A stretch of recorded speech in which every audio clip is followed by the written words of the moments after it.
السلام عليكم ورحمة الله وبركاته. أهلا بكم حبايبي ومتابعين مطبخ شيري.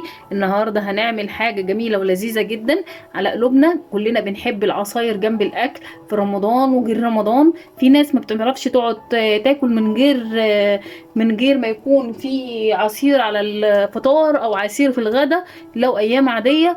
في ناس بتحب العصاير جدا جدا جدا، وداخل علينا الصيف وهيبقى جميل جدا معاكي. يلا بقى بينا علشان تلحقي البرتقال قبل ما يخلص ونلحق نفرزه. ومنه احنا مش بنغزل رمضان بس، لا احنا بنغزل السنه كلها، بيبقى تسهيل لينا ولامورنا ولبيتنا. يلا بقى بينا نخش في وصفتنا على طول. بس قبل ما ندخل في الوصفه، لايك وشير وسبسكرايب وكومنت حلو جميل منكم بدعوه حلوه. يلا بينا نخش في الوصفه بتاعتنا. انا جبت هنا آه جبت هنا كيلو ونص جزر، وقطعته بالتقطيع اللي انتوا شايفينها دي علشان خاطر اعرف اسلقه. خلاص، انت بقى بتقطعي بالتقطيع اللي انت تحبيها. اهم حاجه ان انت تكونوا منضفاه كويس وغسلاه كويس ومقطعاه، يكون تقطيعه صغيره. خلاص تمام. هنزل بقى بيه في الحله بتاعتي.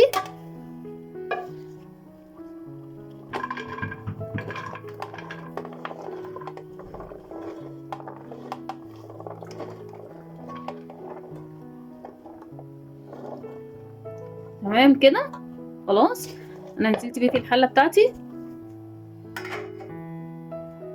هنزل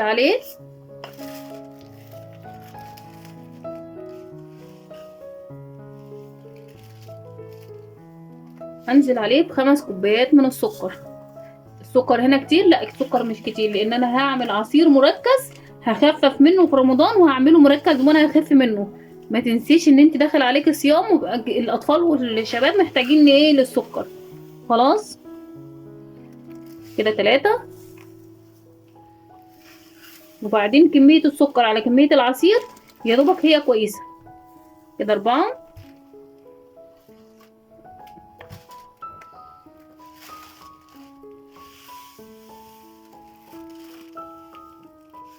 كده 5. خلاص انا حطيت كده 5 كوبايات سكر على كيلو ونص جزر. هحط عليهم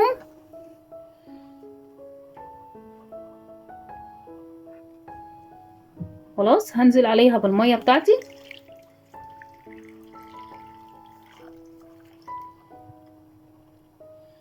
تمام كده. خلاص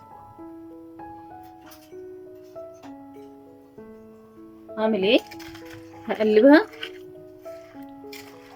وهحطها بقى على النار، هرفعها على النار ونشوف هنكمل في ايه عبال ما هي ما تتسلق معايا. خلاص نسلق الجزر احطه على النار يتسلق عبال ما نكمل مع بعض الباقي. خليكم معايا.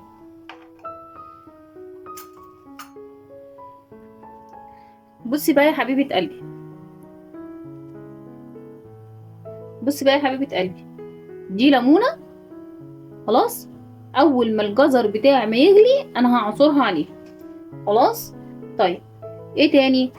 انا واخده برتقان زي ما انتوا شايفين كده، وبقى ايه وهبشره. شايفين؟ هبشر كام برتقانايه على قد ما اقدر، 5 6 برتقانات على قد ما اقدر. هاخد البشر بس اهم حاجه وانت بتبشري خلي بالك ما تاخديش. شوف انا واخده ايه؟ واخده الصفار بس اللي هو البرتقاني، لونه البرتقاني بس، وسايبه الابيض ده. الابيض ده ما ينفعش اخده عشان ما يمررش معايا ايه العصير بتاعي. خلاص وهاخد بس القشر ده هروح بشره، هحطه على البرتقان وهو بيغلي وايه ونكمل مع بعض. خلاص يبقى دي كده تاني ايه؟ تاني تركايه معايا. هحط عصير الليمون وابشر بشر 5 6 برتقانات واحطهم ايه على الجزر بتاعي ونرجع نكمل مع بعض. شايفين بقى كده؟ ده جزر مبشور. انا حبيت بس اوريكم. شايفين انا بشر قشر البرتقان ازاي؟ زي كده. طبعا هكمل بقى بقيه البرتقان، قشر البرتقان بتاعي وايه، وارجع واحطه على العصير على الجزر اللي بيتسلق طبعا. خلاص واحنا انا عصرت عليه دلوقتي الليمونه، وهكمل معاكم بقيه الفيديو احنا هنعمل فيه ايه. خليكم معايا. بصي بقى يا حبيبتي، هنعمل ايه هنا في البرتقال؟ هنقشر البرتقال بتاعنا.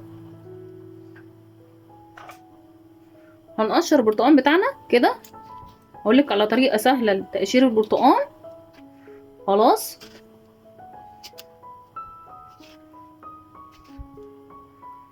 خلاص كلنا طبعا عارفين الطرق دي. هقشره كله وهرجع لكم بعد ما اقشره. خلاص بس خليكي معايا للاخر عشان لسه في تريكتين كمان معانا حلوين للتفريز العصير المركز عشان تعمليه احسن من بتاع الشركات اللي بتعمل واللي احنا بنشتريه. خلاص خليكي معايا هنكمل بقية تكات البرتقال. ماشي كده يا حبايبي، انا خلصت تقطيع خلاص، قشرته وقطعته زي ما انتم شايفين كده، قطعته شرايح، نضفته كويس جدا. شايفين الحاجات البيضه اللي بتبقى هنا دي شيليها كويس جدا علشان ما تمررش معاكي العصير. خلاص تمام كده. هنبدا نعمل ايه؟ خليك معايا نكمل هقول لك هنعمل ايه. بصي يا حبيبه قلبي، ده كده بقى ايه؟ ده الجزر بتاعنا بعد ما اتسلق. شايفين الصوص اللي طلع معانا ده بالجزر مبشور؟ شايفين الجزر مبشور اهو، الجزر مبشور اهو، شايفينه اهو اللي انا قلت لكم عليه، سوري قشر البرتقال اللي انا بشرته اللي انا قلت لكم عليه. خلاص اهو، وده كده الجزر بتاعي. شايفين الصوص بقى بتاعي ده اللي نازل من الجزر بتاعي ده بالسكر، هو ده اللي هيعمل لنا العصير. خلاص احنا مش هنحط ميه خالص نهائي. تمام. هجيب بقى الشفشق والخلاط ونشتغل مع بعض واقول لك بقى على تريكات في حاجات معينه كده احنا عملناها عشان العصير بيطلع بتاعنا مظبوط وزي احلى من بتاع الشركات. خليك معايا هكمل لك بقيه الحاجات. بصي بقى كده يا حبيبتي، انا حطيت ايه؟ انا حطيت الجزر بالصوص بتاعه، وهبدا هنزل بكام واحده بعد ما اضرب الجزر ضربتين، وابدا بقى وهو شغال انزل واحده في واحده. خليك معايا وحتى هتسمعي هتشوفي. يعني هحط دلوقتي وهحاول اجيب لك الكاميرا، ثواني خليك معايا تشوفي انا هعمل ايه.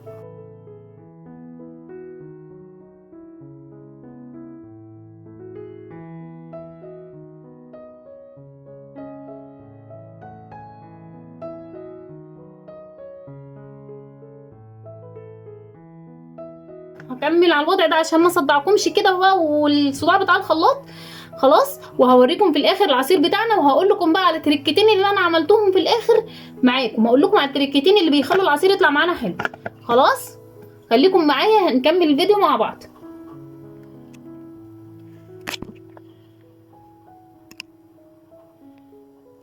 وكده يا حبايبي بقى انا ضربتهم كلهم وخلصتهم. هقول لك بقى دلوقتي على التريكتين، هم دول اللي قطعت معايا الحجم ده. خلاص الكميه دي كلها، بس انا هقول لك بقى على التريكتين اللي انا عملتهم. اولا اول حاجه انا خدت الجزر، شايفين خام ازاي؟ شايفين عامل ازاي؟ انا كيستهم بصراحه كلهم. ليه؟ علشان انا هشيلهم، يعني انا مش هشيلهم. خلاص هو انا مش عارفه اللون فاتح ولا ايه، يعني معاكم في الكاميرا فاتح لكن هي في الحقيقه والله اغمق من كده بكتير. خلاص طيب انا عملت ايه التركتين اللي انا عملتهم؟ هقولك. انا خدت الجزر اللي احنا كنا عاملينه، خدت منه شويه وحطيت عليهم كام حبايه برتقال وعملت عصير جزر اللي هو ده كده عصير جزر. عملت عصير جزر، يبقى انا كده اصبحت عملت عصير جزر وعصير برتقال، برتقال بالجزر وجزر بالبرتقال. ازاي؟ ايه الفرق بين الاثنين؟ في فرق بين الاثنين. في فرق بين ان مذاق الجزر هنا اعلى من البرتقال، وفي ده البرتقال اعلى من الجزر. خلاص لمحبين الجزر ولمحبين البرتقال حاولت ان انا اعمل ميكس ما بين الاثنين. طيب ايه التركه الثانيه اللي انا عملتها؟ هقول لك ايه التركه الثانيه. البرتقال اللي كان قدامك ده كان مخلط. يعني ايه مخلط يا شيري؟ بصي يا حبيبه قلبي، عشان اخد عصير يكون فيه جميع المذاق، يعني يكون حاجه مذاقها كده عالي وحاجه كده جميله، اعمل ايه؟ هقولك. انا جمعت ما بين البرتقال البلدي اللي في الميه بتاعته الجميله، خلاص، وخدت الطعم بتاع البرتقال بسره، وخدت الطعم بتاع البرتقال السكري. جمعت ما بين الثلاثه وحاولت ان انا اعمل ما بينهم ايه؟ دمج كده ما بين الاطعمه وبعضها علشان يبقى ايه العصير بتاعي طعمه كده ميكس حلو جميل مع بعضه. خلاص يلا بقى اسيبكم في رعايه الله واشوفكم في فيديو جديد. لايك وشير وسبسكرايب وكومنت حلو منكم جميل زي قلوبكم البيضه. خلاص مع السلامه.